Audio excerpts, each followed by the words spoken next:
په خپل کور کې پر یو ستن تار د کار پیل تر بازار او نړۍ په کچه د خریدارانو موندل. هغه اوس یوازې ځان ته دوکان او کارځای نه لري بلکې د لسګونو نورو ښځو لپاره د کار زمینه برابره کړې ده. ظریفه رضایي څنګه له یو ستن او تار تر دې ځای لار ووهله او د پرمختګ دا مزل یې څنګه په بریالیتوب ترسره کړ. دا ښکلي لباسونه چې د افغاني میرمنو د ښکلا، کلتور او رنګ سمبول دی او سترګې ځان ته اړوي، د ښاغلي رضایي د هغو ستورو په پایله کې د افغانستان او نړۍ بازار ته وړاندې کیږي چې د ستنې تار په هر ټک، ګینده او بخۍ سره دا لار وهي. ظریفه رضایي اوس یوازې له خپل ستن تار سره په بازار کې یو ستر کارځای نه لري بلکې عصري ماشینونه، توکران او د افغاني لباسونو لپاره د ښکلا توکي د سیمې له هیوادونو او بازارونو اخلي او په کابل کې له 80 تر 90 میرمنې ورسره کار کوي چې هر یوه یې په ځانګړو برخو کې روزل شوې ده. ظریفه چې د افغاني کالیو د جوړولو یو کارخونه لري 15 کاله وړاندې له یو ستن او تار سره کار پیل کړ چې په لومړیو کې به یې نورو دوکاندارانو کالي کور ته وړل او د خلکو له وړاندیز سره به یې سم پر مړیو، خامک او چرمو ورته جوړول. هغه د خپل دې کار په اړه وایي: در اصل مدت 5 سال میشه که من این کار میکنم. 2 سال غیر رسمی کار میکردم، از پیش دکاندارا لباس خیاطی میگرفتم، میبردم در خانه میدوختم و پس دوباره میآوردم برای دکاندارا تسلیم میموندم.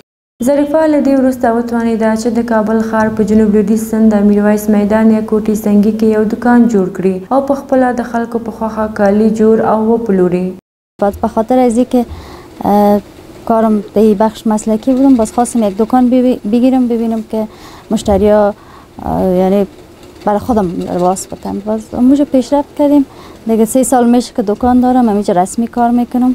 څنګه چې هغې د خلکو د خوښیو، کلتور او بازار له غوښتنو سره سم د افغاني ګڼ مشهور کالي جوړول او د هرې سیمې د ښکلا ذوق یې مطالعه کړی و، کار یې وغوړېد او پرمختګ یې وکړ. وتوانېده چې د افغاني کالیو د بېلابېلو ډولونو جوړول یو مرکز جوړ کړي او نورې ښځې هلته کار وکړي او ویې روزي. د هغه پرمختګ اوس دې کچې ته رسېدلی دی چې لسګونه ښځې ورسره کار کوي او د هغوی کارونه یې ویشلي دي. څوک ګلدوزي، څوک خامک دوزي، څوک د مړیو کار او څوک د چرمو لګولو په کارونو بوختې دي. اگر قسمی بگویم که چند نفر است، نفر زیاد است، شاید میتونم بگویم شاید 80-90 نفر همراه ما کار میکنند. به بخش خانم ها یک خانم است چرم دوز است، 1 2 تا 3 تا خانم است برای ما موردوزی میکنن، مثلا این دیگه کار برای ما میدوزن. 1 2 تا 3 تا خانم است دیگه قسم موردوزی میکنن یا خانم میدوزن. 1 4 تا 5 نفر هستن که چرم دوزی میکنن. دیگه 3 4 نفر خیاطی میکنن، 2 3 نفر دست دوزی میکنن. بسیار زیاده. باز رقمی که باز فول تایم که تیم کار میکنن اینجا الحمدلله 1 15 نفر هستن. پر ډولي توکرانو د ماشین دا بخۍ د دې ښځې د کور سرخه چلوي او خپلې کورنۍ ته څو پیسې ګټي، خو په دې مرکز کې د اخیستونکو هغه فرمایشونه هم پوره کوي چې له وړاندې یې ورکړي دي. بلخوا دا ښکلي کمیسونه چې نندارې ته وړاندې شوي دي د دې ښځو د خپل روزګار په پایله کې جوړ کړي دي.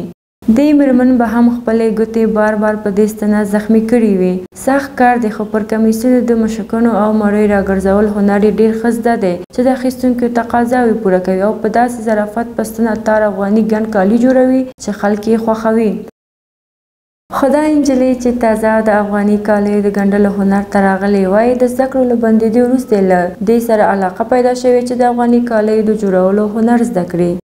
ما تقریبا 4 ماه میشه که نو آمدیم و زیاد خوش داشتم که هنر گند افغانی را یاد بگیرم، طرز تحریر دوختشه و فروختن میشه. بله علاقه دارم. من صنف 9 بودم که مکتب بسته شد، بعد از اون تقریبا 34 ماه خانه بودم. بعدش باز تصمیم گرفتم که به همین هنر خو علاقه داشتم، گفتم همینجا میرم یاد میگیرم. ظریفه رضایي وایي هم له دې کاروبار ګټه کوي او هم یې نورو ښځو ته دغسې زمینه مساعد کړې، خو لا هڅه کې ده چې خپل دې کاروبار ته نور هم پراختیا ورکړي. هغه وایي د ګوتو کار ډېر سخت دی، کوم چې خلک خوښوي او کارکوونکي په ورځ کې 4 جوړه هغه کالي چمتو کولی شي چې خلکو فرمایش ورکړی وي. تولیدات ما خوب است. حد اوسط روزانه 3 4 لباس تولید میکنیم. اغلې رضایي وایي دا کار د افغاني کالیو د کلتور ساتلو لپاره مهم دی ځکه خلک اروپایي هیوادونو څخه فرمایش ورته ورکوي او دوی کالي ورته چمتو کوي او ورته لیږي. بازار که ما تانستیم مشتری خود از طرفا داشته باشیم، امریکا، استرالیا، سویدن، جرمنی، دیگه لندن زیاد مشتری داشتیم، فرانسه. و جایی که ما برای فامیلا برای ما مسیج کردن، ما برایشان آردر دادیم لباس پیرنتنبان افغانی، لباس های افغانی، لباس های عروس و داماد و واسکت چیزا برشان، حتی خینه بند، کمر بند چیزا برشان جور کردیم. د کارخونې د مشره وایي چې افغاني کالي په بیلابیلو ډولونو او د هیواد د پرګنیو له رواجونو سره سم جوړوي چې خلک یې خوښوي.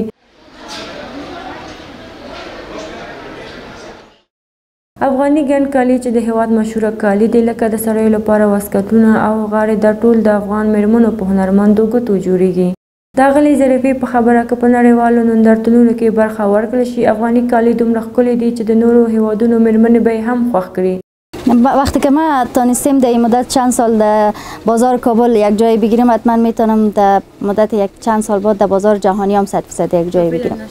تا فعلا نشده، نتونستیم که ما بتونم در یک نمایشگاه بین المللی اشتراک کنم و از طریق همون نمایشگاه لباس ها و عنعنات ما را دوستایی که خارج هستن، مردم های خارجی، بله، بر از نشان بدیم. په بازار کې خلک ډېر هغه کالي خوښوي چې د ګوتو کار پکې شوی وي، په مریو، چرمو، خامک او مشکونو جوړ وي. د ظریفې دکان کې غوړېدلي کالي که ځینې خلکو په غوښتنه جوړ کړي، خو د دې لپاره دی چې نورې میرمنې وګوري او د دوی کار خوښ کړي. اغلې ظریفه وایي بازار ښه دی، خلک راځي، غوښتنه کوي. هغه بیا د خپل کار لپاره د خامو موادو په برخه کې چې توکران او توکي له کومه کوي وویل. نه خیلی، ما که بگویم در کل مواد محلی است، خب نمیتونم گفته، به خاطر که در کل محلی نیست. ما نظر به آردر یا فرمایش مشتری پیش میریم و یکی وطن ما قدر خودکفا نیست که اگر بگویم تکر میگیریم نیست، اگر بگویم چرمه میگیریم مربوط